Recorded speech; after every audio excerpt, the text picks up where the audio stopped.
My name is Michael Anderson. I have 58 years old, and I am from Boise, Idaho. For over 30 years, I lived as a faithful member of the church. I believed wholeheartedly in the prophet's mission, the revelations, and the purity of the work. I married a woman whom everyone admired, sweet, devoted, deeply spiritual. At the time, I was told I was blessed, that God had chosen me for something special. Only after the wedding did I discover what no one dared mention. She was sister of the prophet. At first, I felt proud. I thought my home would be a piece of heaven. But what I found was something that would change me forever. Today, looking back, I understand that that marriage wasn't a blessing. It was the door that led me to the darkest secret the church has ever hidden. I thought marrying the prophet's sister was a blessing, until I found out what she was hiding. Write your thoughts in the comments. City and country, so I can see how far this story is going. Leave your like. I has believed that faith should never hide the truth. Subscribe to hear more true stories. I met my wife within the church, at one of the regional conferences that always seemed like heavenly events. I remember the moment perfectly. She was in the front row, surrounded by leaders, and the way everyone looked at her was different. People whispered her name with respect, as if she belonged to a higher spiritual lineage. There was something in her presence, a serenity, a confidence that made others bow slightly as she passed. When they told me she was sister of the prophet, I felt a shiver, not of fear, but of reverence. It was as if suddenly heaven had drawn closer to me. I was just an ordinary man, a faithful servant, a priesthood teacher who did what he was told. I always lived with the dream of being worthy, of serving more, of doing something important for the Lord.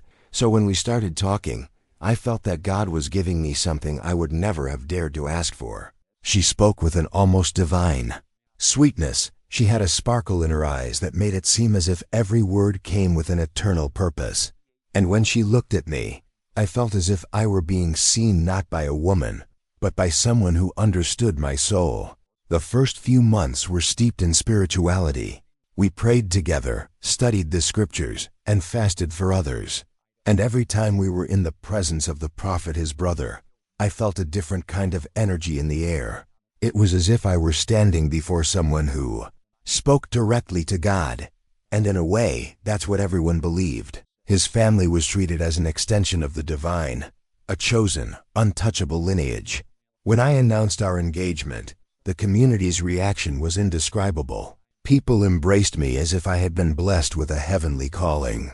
They said things like, "Michael, you are a lucky man. Few are chosen to be so close to the prophetic family." I believed it.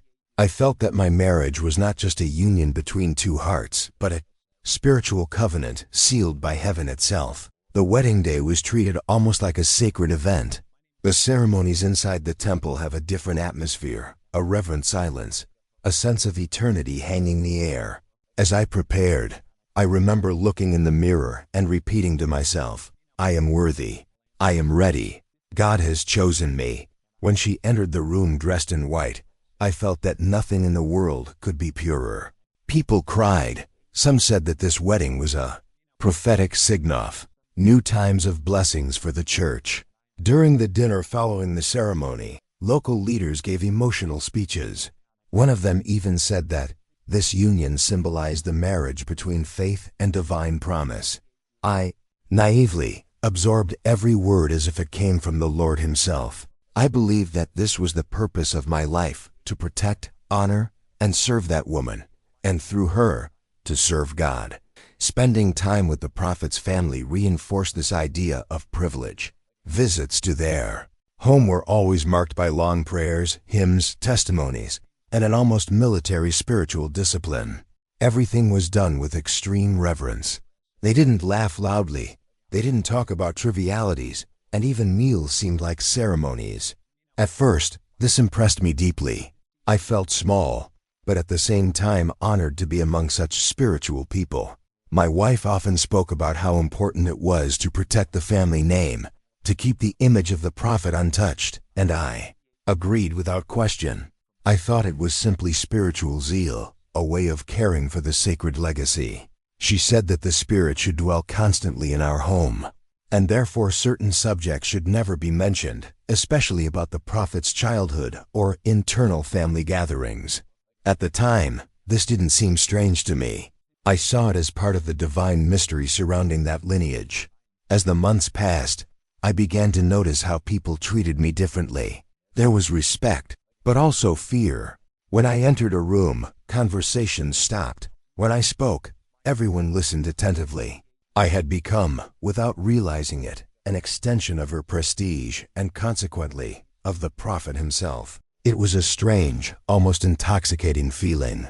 Part of me felt powerful, another part uncomfortable. There was also a weight I couldn't explain. Living with her demanded absolute purity, not just in behavior, but even in thoughts. She said that the prophet knew how to discern hearts, and that if I harbored doubts, he would sense it. That frightened me, but it also kept me in a constant state of spiritual vigilance. I wanted to be worthy of the blessing that had been given to me. Family gatherings were something else entirely. No one dared speak first in the prophet's presence. Everyone waited for him to reveal himself. When he did, his words were met with tears and applause. I remember one occasion when he placed his hand on my head and said, "You have been chosen to be near." The revelation. I left that room trembling. I believed that this man saw things I would never understand. My wife smiled with pride. She said that I had been accepted, that few received such an honor. She constantly repeated to me that serving a prophet was the same as serving God himself, and I, blinded by faith, believed her. For a long time, I lived convinced that my life had a heavenly purpose. I thought my marriage was a symbol of purity, a divine mission. When I looked at my wife, I saw the presence of heaven in her. When I looked at the prophet, I saw the very reflection of the Creator. I didn't know, and perhaps didn't want to know, that there was a difference between light and brilliance, between holiness and power. Today, when I look back on those years, I understand how blind I was. What they called privilege was, in reality, control. What I mistook for faith was obedience without conscience. And that marriage, which the whole world saw as a blessing from heaven, was the first step on a journey that would lead me straight to the hell of hidden truths. But at that time, I only saw light. And he sincerely believed that being married to the prophet's sister was the greatest privilege a man could have. As time went on, I began to realize that the prophet's family was not only respected, it was lies inside the church. Their names were pronounced with the same reverence given to sacred words. There was an aura surrounding each member of the family, as if they all carried a divine heritage that made them superior to the rest of us. No one dared question them. No one even considered that they could be wrong. When someone spoke of the prophet, it was as if they were speaking of God. When they mentioned his mother, they said she was the purest woman on earth. And about his sister, my wife, people whispered that the prophet's light lived in her. There was an unwritten doctrine in the subtext. Serving the family was serving the Lord, and anyone who disagreed with this was seen as rebellious, possessed by dangerous doubts, or even as an instrument of the enemy. At first, I saw all of this as spiritual zeal. I thought it was beautiful that the people honored their leaders so much. But little by little, I realized that it wasn't faith, it was worship. When the prophet spoke, no one else opened the scriptures. His words replaced the Bible. The sermons were not about Christ, but about the calling of the chosen man. He was no longer just a messenger of God, he was the very center of the message. In church services, people would cry when they heard his name. Women would carry pictures of him inside their scriptures, and children would learn to memorize his phrases as if they were verses. I remember one Sunday when a sister lifted her son and said, "Prophet, bless my boy. He was born with the name the Lord chose." The man simply smiled, and that was enough to make everyone in the room kneel. I watched it and felt something strange, a growing discomfort within me. But I suppressed the feeling, believing it was the adversary trying to confuse me. They said that doubt is the first step towards apostasy, so I kept quiet and prayed. I prayed, asking God to help me understand why that worship of the prophet caused me so much discomfort. The family lived surrounded by privilege and secrecy. Their homes were supported by donations. Their travels were paid for with church funds. When a family member fell ill, they observed national fasts. When a poor believer suffered, they said it was a trial. The difference between them and the rest of us was visible and accepted as part of God's will. They need to be above, my wife would say, because they carry the weight of the world. The prophet's son studied at the best schools, while the other members sold raffle tickets to maintain the local headquarters. The daughters were treated like spiritual princesses, receiving gifts and honors at every meeting. And yet, no one saw anything wrong with it, because, within the church's mindset, the sacred lineage was untouchable. Once, at a conference, I heard a leader say, "We don't follow a man, we follow a family chosen by God from before the foundation of the world." That phrase stuck in my mind like a scar.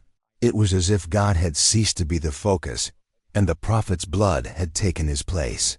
My wife reinforced this idea at home. She spoke of her brother as if he were an angel.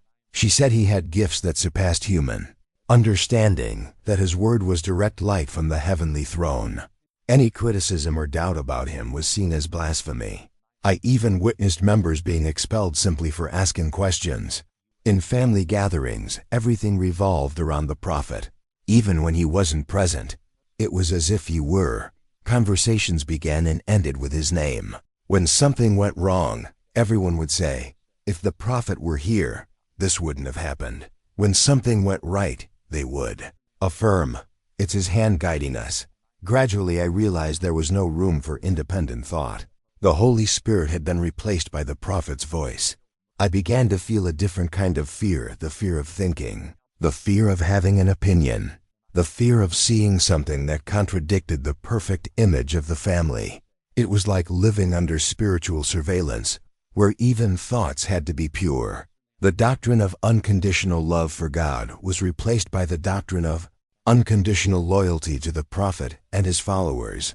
I remember one night I asked my wife if she truly believed her brother never made mistakes. She looked at me seriously and replied, "Prophets don't make mistakes, Michael. They are guided by God in everything. To question him is the same as questioning the Lord himself." I remained silent, but something inside me began to break. I loved my wife, but that faith, devoid of any human element, frightened me. Family gatherings were the strangest experiences. They always began with long prayers, followed by testimonies about the prophet. Everyone told stories about miracles, visions, dreams, prophecies. I never saw anyone laugh, nor converse simply. Everything was solemn, controlled, rehearsed. It seemed that every word was carefully measured so as not to offend the family name. It was during one of these meetings that I realized the devotion had crossed the line into the spiritual realm. A niece of the prophet stood up and said, "We don't need scriptural proof. We have his blood among us." That chilled me to the bone. The entire room applauded.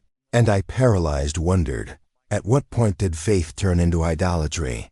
Gradually, I realized that love for God was being replaced by devotion to the prophetic lineage. People were no longer seeking the Spirit. They were seeking approval. And salvation no longer depended on divine grace, but on loyalty to a human family. It was as if the church had exchanged the altar of the Lord for a golden throne. I tried to push those thoughts away, but the more I observed, the clearer it became. They were treated like gods. There was no humility, no humanity. Only power, prestige, and control masked as holiness. And in that uncomfortable silence that only exists when the truth begins to hurt, I realized something that would change my life forever. Faith that worships men ceases to be faith. It becomes captivity. Over time, I began to notice small things that didn't make sense, details that, at first, seemed trivial, but which gradually cast a shadow over everything I believed. There was a rigid routine within the prophet's family, a series of unwritten rules about what could be seen, heard, and even thought. Nothing was left to chance. And even without anyone saying it openly, there was an invisible line that could not be crossed, a boundary between the sacred and the forbidden. I remember the first time I noticed something strange. It was a Saturday afternoon, and I had gone to the prophet's house to help with a small furniture move. While carrying some boxes, I noticed that one of the basement doors was always locked. I casually asked my wife what was down there, and she replied with a forced smile, some old church records. Things only the prophet can keep. The way he said it firm, but nervous made me uneasy. As the days went by, I began to notice other details. Sometimes my wife would receive letters sealed with the family crest, and she would immediately put them away in a drawer without saying anything. Other times, she would go out late at night saying she had a spiritual meeting just for women close to the prophet. I would ask what they did at these meetings, and she would simply say, "There are things that are too sacred to be discussed, Michael." That phrase began to haunt me. Too sacred to be discussed. I had learned that the gospel is light, and that light does not fear being seen. So why so much secrecy? I began to notice that the prophet's family home was different from all the others. There was a constant atmosphere of vigilance. When I approached a conversation, the tone of voices would lower. When I entered a room, some people would exchange glances and change the subject. At first, I thought it was just shyness because I was an outsider, but over time I realized it wasn't, it was fear. I remember one night in particular. We were at a family dinner, everyone gathered around the table. The conversation was light until one of the nephews mistakenly mentioned something about that night at the house in Provo. An immediate silence fell over the room. The prophet, who had been smiling until then, looked up and simply stared at him. The entire table fell silent. The nephew swallowed hard and murmured, "Sorry, I didn't mean to say anything." And, as if nothing had happened, everyone resumed eating in silence. I never found out what happened in Provo, and I learned that I shouldn't ask. From that day on, I began to notice the signs of control. There were safes in the houses, double locks on doors that led nowhere, cupboards locked with keys. And strangely, every time a new visitor got too close, someone from the family made sure to accompany them. Nothing was left unattended. I once found my wife in the prophet's office, organizing papers. She seemed tense, distressed. When I entered, she quickly hid an envelope inside a folder. I asked what it was, and she replied curtly, "It's none of your business. There are things you shouldn't see." That hit me like a punch, not because of the answer, but because of the cold, rehearsed way she said it, as if repeating something she'd heard many times before. That night, I tried to talk to her. I said I was worried seeing her so distant, so caught up in secrets. She took a deep breath and replied, "Michael, you need to understand that there are levels of knowledge within the work. Not everyone is ready for certain truths. Some matters belong only to the chosen ones." I tried to argue, but she just looked at me and calmly said, "If you keep asking, you'll put your faith at risk." Those words kept echoing in my head. How could something from God put my faith at risk? What kind of faith needed secrets to survive? As the months went by, I noticed that my wife was changing. She became increasingly withdrawn, colder. She would spend hours locked in a prayer room, and sometimes she would come back crying, with red eyes and trembling hands. When I asked her what had happened, she would only say, "God showed me something you wouldn't understand." One day, a close friend, also a loyal member, called me aside for a private conversation. He said I needed to be careful about what I saw and heard within the family. He said he had already lost the trust of many by asking too many questions. He looked me in the eye and said, "Michael, there are doors that, if you open them, you will never be able to close again." Those words chilled me to the bone. For the first time, I realized that something much deeper was hidden beneath the appearance of holiness, and that everyone around knew it, but pretended not to see. It was as if an unwritten rule said, "What happens among the chosen, stays among the chosen." My faith began to waver. I tried to ignore the thoughts, but they haunted me even in prayer. During services, I would watch the family sitting in the front rows, always together, always impeccably dressed, and I would think, if they truly represent God, why are they so afraid of being seen? The turning point came one night when I arrived home and found my wife crying alone in the kitchen. I asked what was wrong, and she replied, almost in a whisper, "I can't bear to carry what I know anymore." I tried to hug her, but she pulled away, looked me in the eyes and said, "Don't try to understand, Michael. There are things that are too sacred to be discussed." It was at that moment that I realized sacred was just the pretty name they gave to The imposed silence. That wasn't spirituality, it was fear. And fear, inside a temple, is the first sign that God no longer dwells there. From that day on, something inside me broke. I began to look at my wife, at the prophet, at the whole family, and I no longer saw purity. I saw secrecy. I saw power. I saw a system carefully constructed to hide what could not be said. And although I still tried to believe, a voice inside me began to repeat incessantly, "There are things you shouldn't see. Because if you did, the lie wouldn't survive." The truth didn't come to me as a spiritual revelation, nor as a miracle. It came hidden in dust, in old silent boxes, forgotten in the basement of a house everyone called sacred. It was an ordinary day, or at least it seemed so. I had gone to the prophet's family home to help with a small renovation. The prophet was away, and my wife asked me to organize some materials that would be stored in the basement.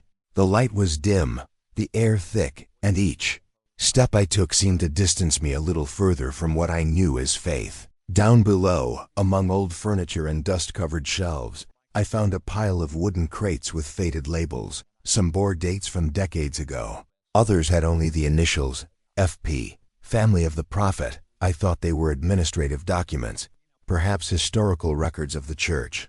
But what I found inside the first box had nothing sacred about it.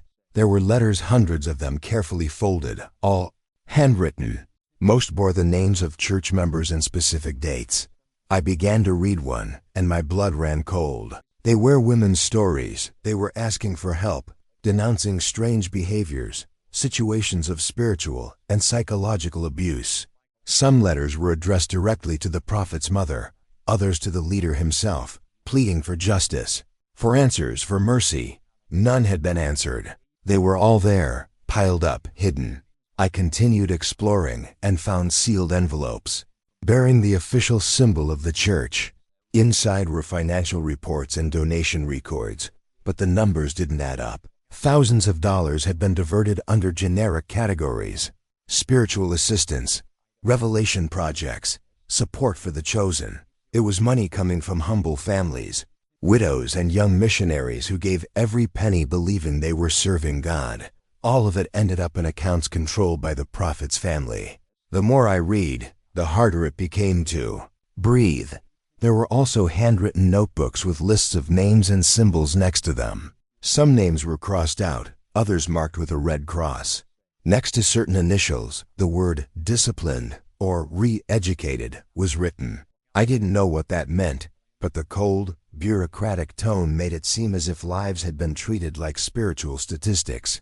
That's when I found something even more disturbing. A smaller box, different from the others, locked with an old padlock. Curiosity overcame fear, and I searched for a tool among the objects in the basement. When I managed to open it, I realized that inside there was a folder labeled "Confidential" for family only. Inside it, dozens of typewritten pages with the title, "Internal Guidelines for Spiritual Correction." I read passages that made me shudder. The text described an internal system of purification for members considered spiritually backslidden. These weren't just doctrinal warnings. They were concrete practices of control. The guidelines spoke of temporary isolation, forced confession, and even physical interventions to restore the faith of the rebels, all signed in the handwriting of the prophet's mother and validated with the seal of the church. At that moment, my hands trembled. Cold sweat streamed down my face, and the sound of my own heart was the only noise in that basement. I realized that the place where I believed there was holiness actually harbored the sins of the institution itself. But what destroyed me most wasn't the papers, but what I found beside them. There was an old photograph, yellowed with age. In it, the prophet was still young, next to a group of leaders, and behind them some women kneeling, blindfolded. On the back of the photo, in small letters, it was written, "Renewal Ceremony -1984. My whole body froze. That image screamed a truth I didn't want to see. The temple wasn't just a place of faith, but a stage for manipulation. Everything I'd always admired, the discipline, the silence, the reverence, now seemed like a mask, and behind it, there was pain. I tried to convince myself that maybe I was misinterpreting things. that it all had an innocent explanation. But then I found another letter, different from the others. It was from a man named Elder Watkins, written decades ago. In it, he asked the prophet for forgiveness for losing control during the corrections. He said that the prophet's mother had assured him that the Lord would understand the methods used in the name of purity. The last lines haunt me to this day. Blood purifies. Pain reveals the spirit. I closed the letter and felt a lump in my throat. I sat on the floor, surrounded by papers, records, and lies. Everything I believed to be divine work was, in fact, a web of power built on fear, money, and guilt. The prayers, the fasts, the promises, everything served to sustain an empire of silence. That night was the beginning of my end and my awakening. I climbed the stairs with a pale face, my hands dusty, and my heart in pieces. When my wife saw me, she noticed something different about me. She asked what had happened, and I simply replied, "I saw what I shouldn't have seen." She paled. She was silent for a moment, and then said, "You don't understand. These things are sacred." It was the first time I felt anger upon hearing that word, because I knew, at that moment, that secret was merely a disguise for fear. That night I couldn't sleep. The images, the letters, the signatures returned to my mind like a nightmare that couldn't be erased. But at the same time, a part of me finally awoke. For the first time I saw without veils. For the first time, I realized that the God the first sought did not live among vaults and seals, but within the truth that those papers tried to hide. And that is why to this day, I repeat to myself the phrase that was born on that sleepless night. The day I found the truth, I stopped sleeping, but I finally woke up. When I went upstairs after discovering those documents, I felt as if the air in the house had changed. Everything was too quiet, the kind of silence that screams. My wife was in the living room, folding some clothes, as if nothing had happened. But one look was all it took for her to understand that something inside me had changed forever. I was holding one of the letters in my hands, still trembling. "We need to talk," I said, and my voice sounded colder than I expected. She stopped, looked at me, and tried to smile, but the smile vanished the instant she realized what I was holding. "Where did you get that?" she asked, her voice almost a whisper. I replied calmly, "From the basement, where you hide what you call sacred." For a moment, she was paralyzed. Then, in a swift movement, she tried to snatch the letter from my hands, but I held on tight. "Don't do that, Sarah," I said. "I read everything. I saw what you did. I saw the signatures. I saw the money. I saw the victims." She stepped back, her hands trembling, her face pale. "You don't understand," she repeated, as if trying to convince herself. "There are things that are bigger than us, things that can't be discussed." But I was already tired of those words. "Bigger than the truth?" I asked. "Bigger than God?" That's when she broke down. She sat on the sofa, put her hands to her face, and began to cry. For long minutes, the only sound in the room was her struggling to breathe between sobs. When she finally spoke, the words came out, broken, laden with guilt.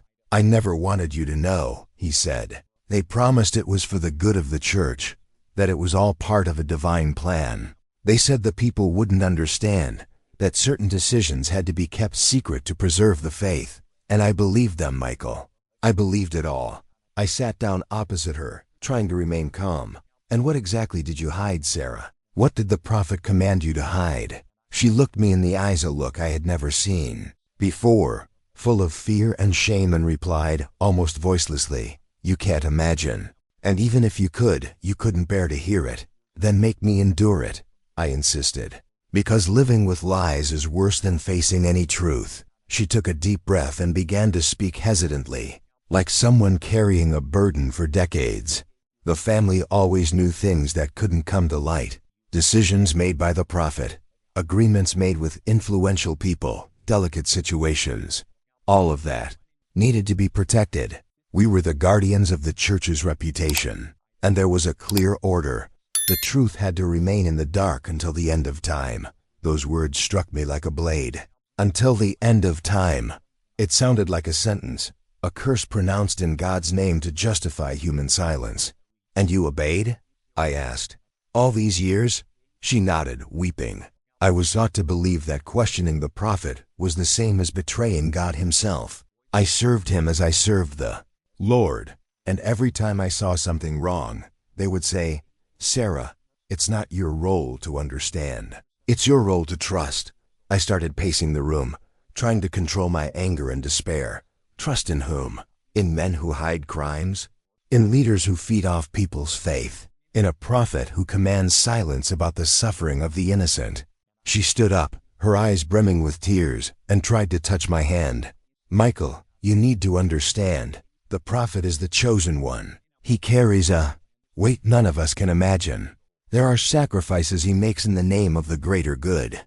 "Sacrifices," I interrupted. "Since when does good need to be hidden in vaults and guarded out of fear?" She fell silent, and it was in that instant that I realized there was no longer faith in her voice, only submission. It was as if her soul had been trained not to think. The woman I once loved, who prayed with me every night, was now merely an echo of the doctrine that had shaped her. "Do you know what hurts me the most, Sarah?" I asked. "It's not the secret. It's the fact that you believed evil could be holy, that silence could be faith." She cried again, and the words that followed were like knives. "I did it out of fear. The prophet, he knows everything. He knows who speaks, who doubts, who thinks of betraying. No one can escape him." The way she said it made me realize it wasn't just faith, it was coercion. The prophet's power was not spiritual. It was psychological, social, absolute. He controlled not only people's actions, but also their thoughts, their guilt, their fears. I remained silent for a while, trying to absorb what she had said. The air felt heavier, and I felt a knot in my chest. "Sarah," I began, "do you understand that all of this is wrong? That God never asked anyone to hide the truth?" She shook her head slowly. "I know, but when you live in this for so long, the lie starts to feel like the only safe place." That phrase destroyed me, because at that moment I realized that fear was the true doctrine. The fear of losing salvation, the fear of being excluded, the fear of facing the community's gaze. I picked up the letters and documents and put them on the table. "I can't keep pretending. I can't be complicit in this." She looked at me desperately. "Michael, please. If you tell anyone, they'll come after us.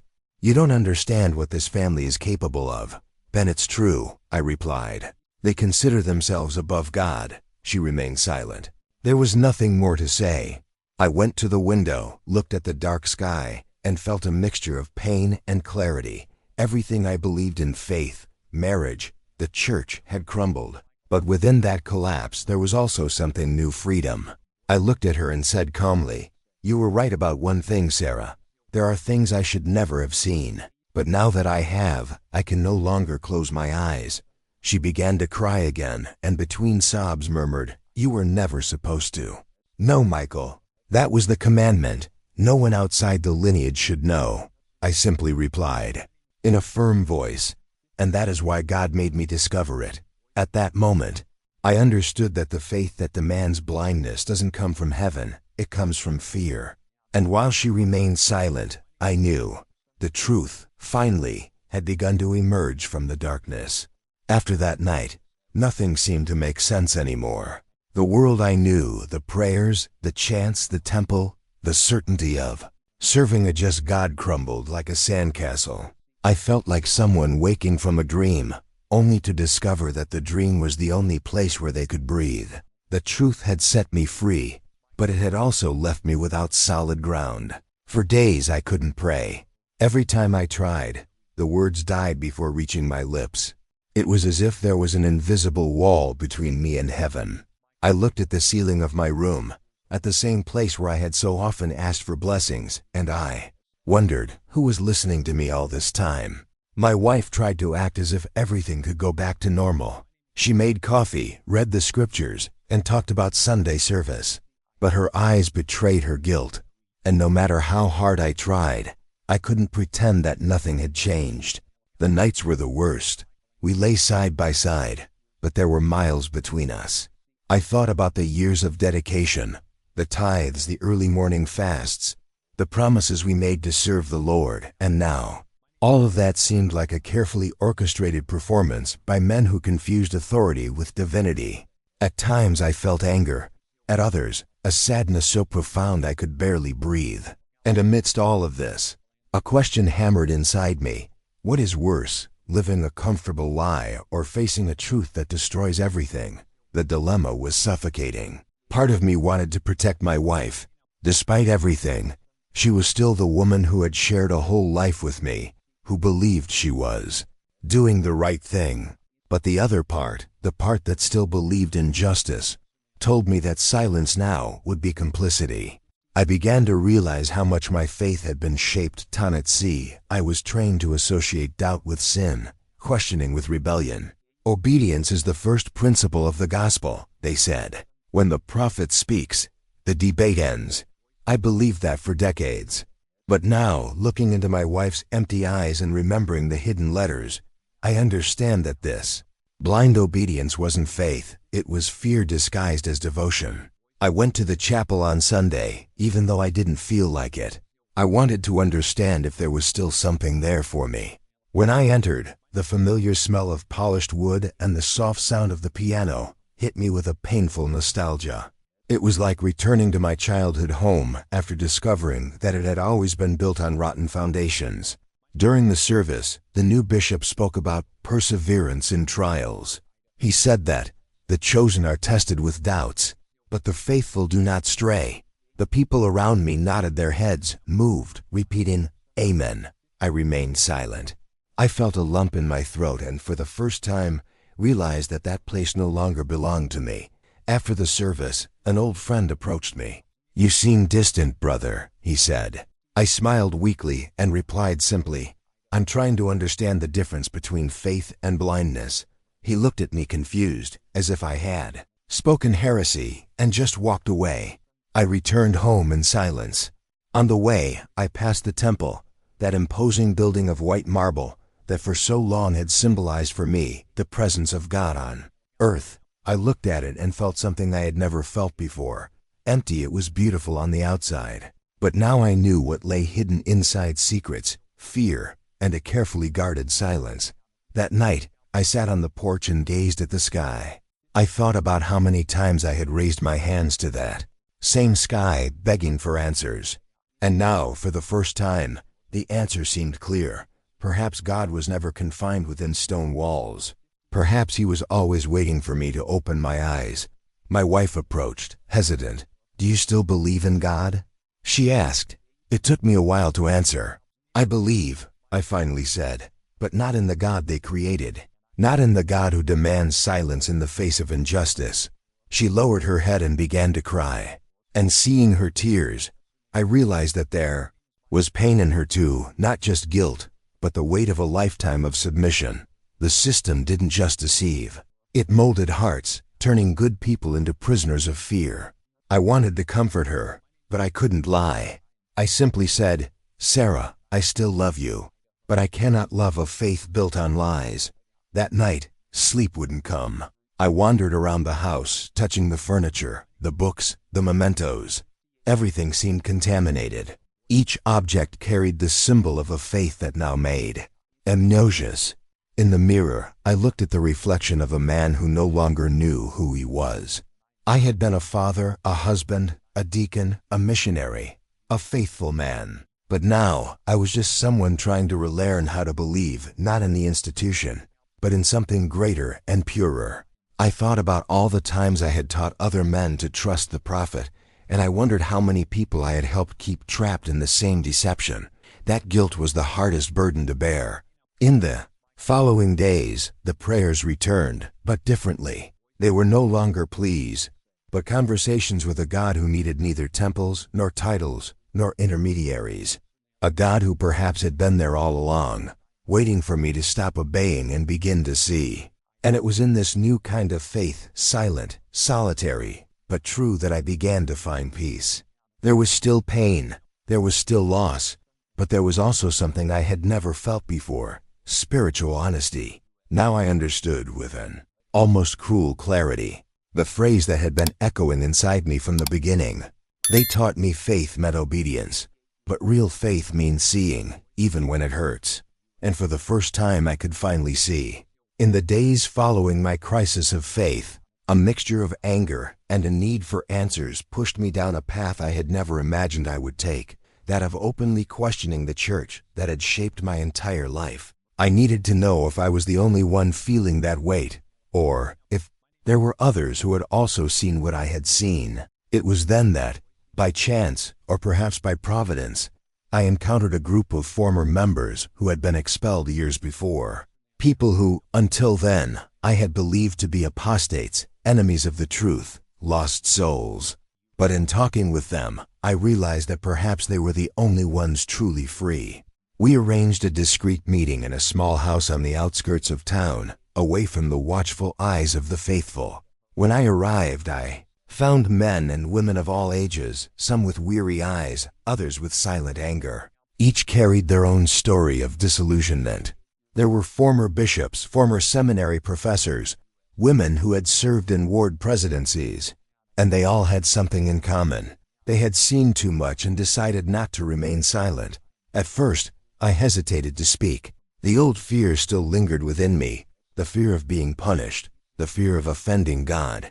But it only took hearing the first accounts to realize that my discoveries were just the tip of the iceberg. A former advisor to the prophet recounted that the revelations coming from the pulpit were, in fact, documents written and reviewed by a secret committee. The committee, composed of lawyers and members of the leader's own family, said that each speech went through multiple versions before being considered inspired. What was said as the word of God was in fact carefully planned to control the narrative, protect the reputation, and ensure continued donations. An elderly woman who had been the president's secretary for over 20 years showed copies of emails and internal records.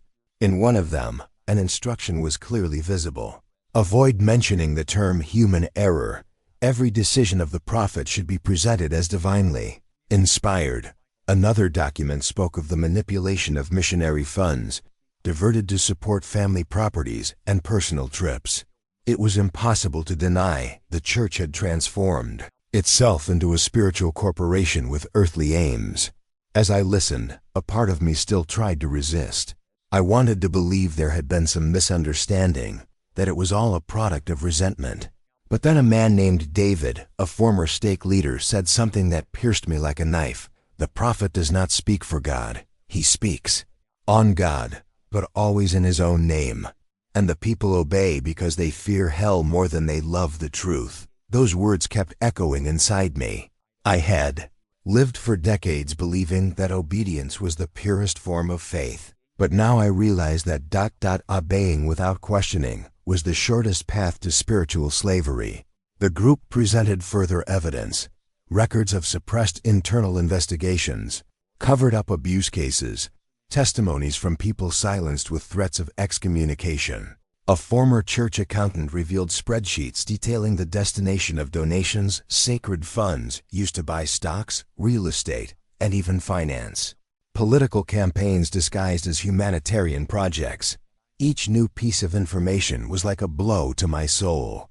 I remembered every penny I had donated with tears in my eyes, believing I was helping the poor, the sick, the missionaries. But now I saw that money sustained the luxury of a lineage that proclaimed itself divine. At one point, someone asked, "Michael, why did you decide to come to us?" I hesitated before answering, and then said, "Because I needed to know if God still existed outside the church." The answer came from a woman who had been excommunicated decades ago. God never lived inside. They imprisoned him within walls to maintain power. But he was always outside, waiting for us to open our eyes. It was at that moment that I understood the church was not built on faith, but on fear. The fear of losing salvation, the fear of disappointing the prophet, the fear of thinking for oneself. This fear was the cement that held everything together.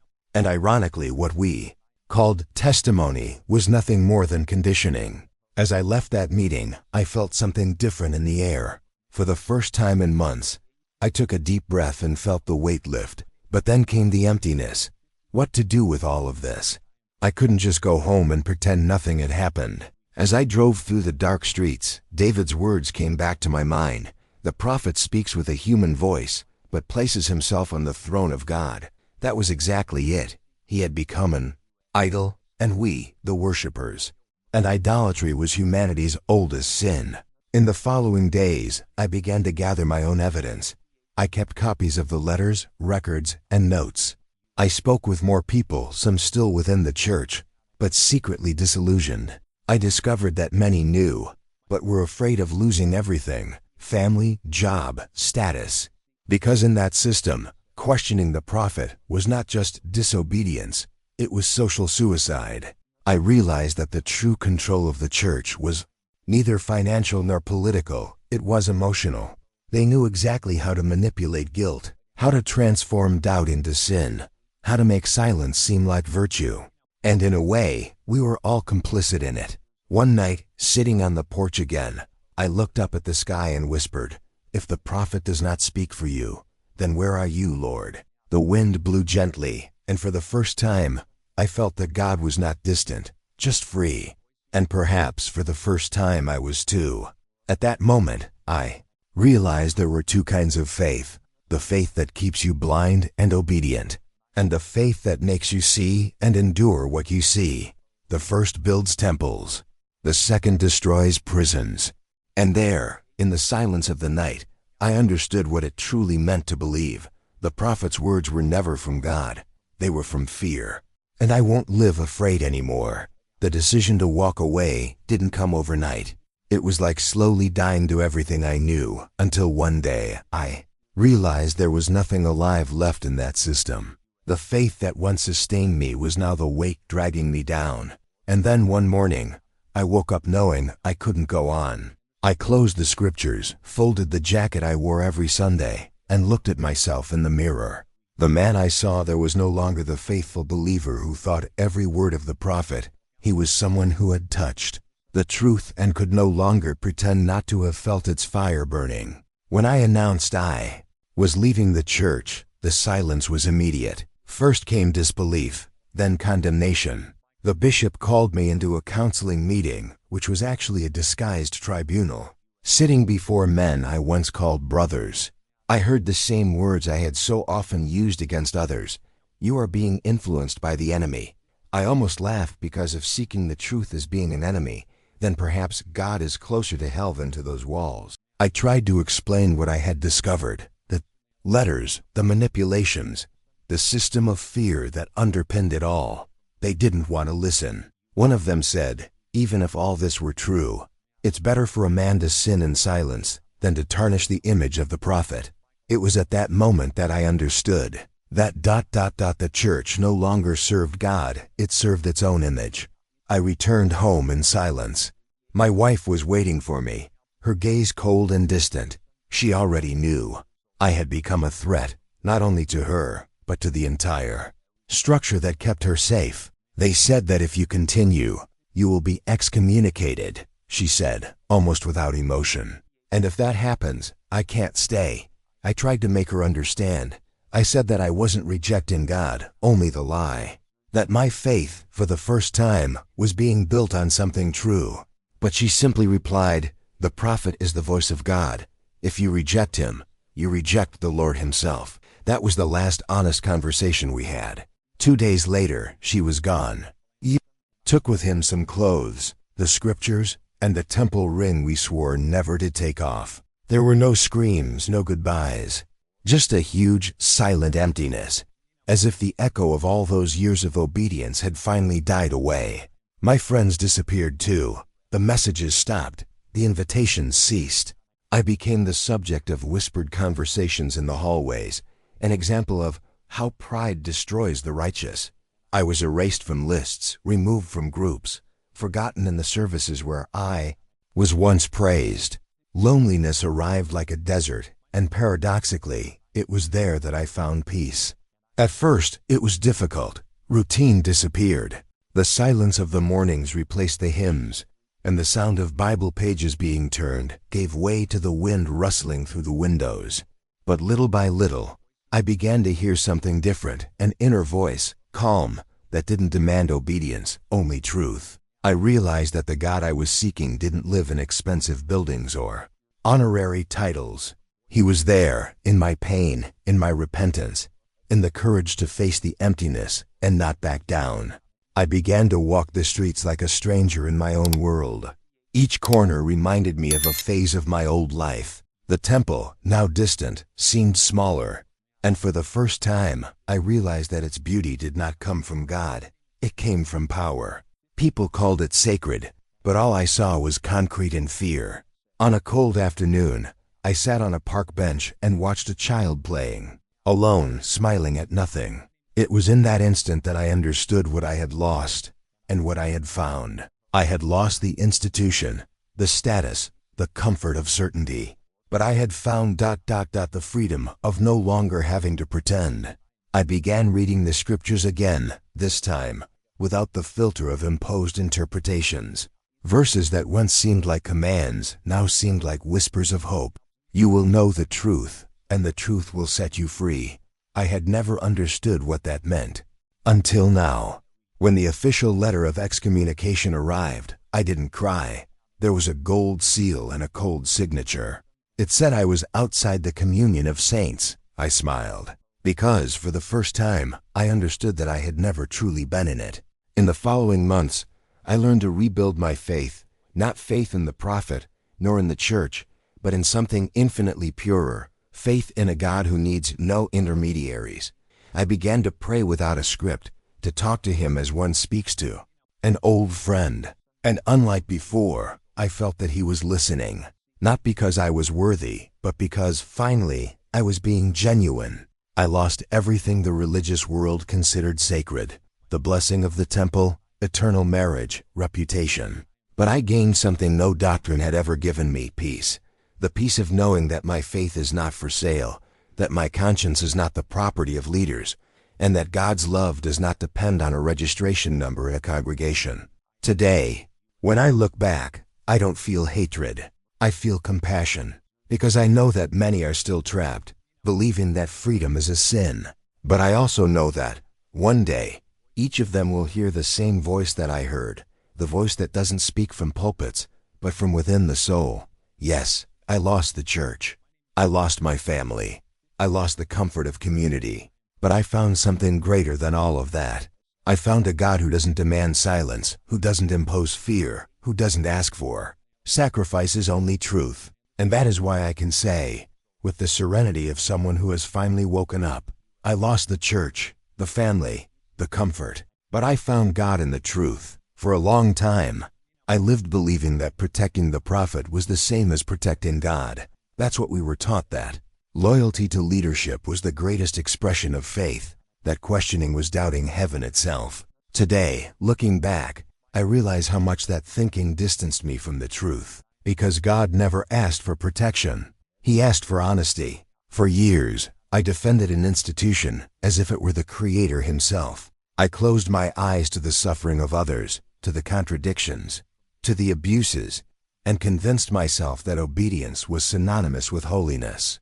But what I learned, upon losing everything, is that faith that needs lies to survive is not faith, it's idolatry. I speak now not as an enemy of the church, nor as someone seeking revenge. I speak as someone who has finally understood that truth does not destroy faith, it rebuilds it. Everything that collapsed within me needed to fall so that God could begin something new. When I drifted away, I thought I had lost everything. The temple, the marriage, the friends, the status, everything that once defined me was ripped away. But it was in that emptiness that something extraordinary happened. I found the true God, a God who doesn't dwell in prophets' offices or secret meetings, a God who doesn't demand blind submission, but the courage to see, a God who doesn't measure our faith by obedience, but by sincerity. Today, I understand that the greatest betrayal is not questioning an institution, it's betraying one's own conscience. How many times have we prayed for light, and when it arrives, we call it darkness simply because it shows us what we don't want to see? I did that. I spent years confusing silence with faith, fear with respect, and submission with love. But the truth is God never dwelt in fear. I remember the day I finally knelt down again, months after leaving the church. It was a simple prayer, without formulas, without scripts.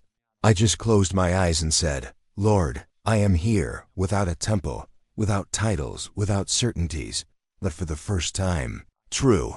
And in that instant, for the first time in many years, I felt peace. Not that rehearsed peace of Sunday meetings, but a living peace, born when you stop lying to yourself. I'm not saying this to destroy anyone's faith. I'm saying it to liberate those who still believe that God lives in locked vaults or in self-proclaimed divine families. God doesn't need to be defended. He needs to be lived. And to live for God is to choose the truth, even when it hurts, even when it costs everything. Today, many call me an apostate, a traitor, a lost soul. But if being lost means walking outside the chains, then so be it. Because before I was inside, and yet I was blind. Now even alone, I see more clearly than ever. I don't hold on to anger. I hold on to compassion. Because I know there are many inside who feel the same emptiness, the same doubt, the same fear. Many have seen what I've seen, but they remain silent, and the silence, little by little, destroys them. To them, I leave a message. God does not want your silence. He wants a clear conscience. Don't be afraid to seek the truth. It may take you away from everything you know, but it will lead you to what truly matters. I lost the church, but I found something infinitely greater, the freedom to worship God without fear. And if there's one thing I've learned on this journey, it's that the true gospel isn't about rules or hierarchies. It's the gospel of courage. The courage to look inward, to acknowledge mistakes, to walk in the light even when it exposes our wounds.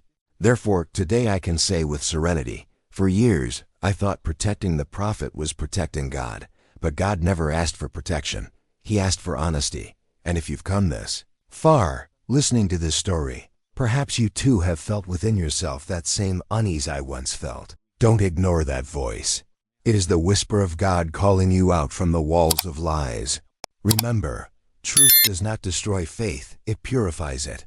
And when all that is false falls away, what remains is real. Comment, I'm awake. I want to know the truth. Like if this story touched you, subscribe for more real stories. Watch the next video, another testimony of someone who dared to tell the truth. And may each person who hears this story find, just as I did, the courage to choose the truth, because God does not want silence. He wants the truth.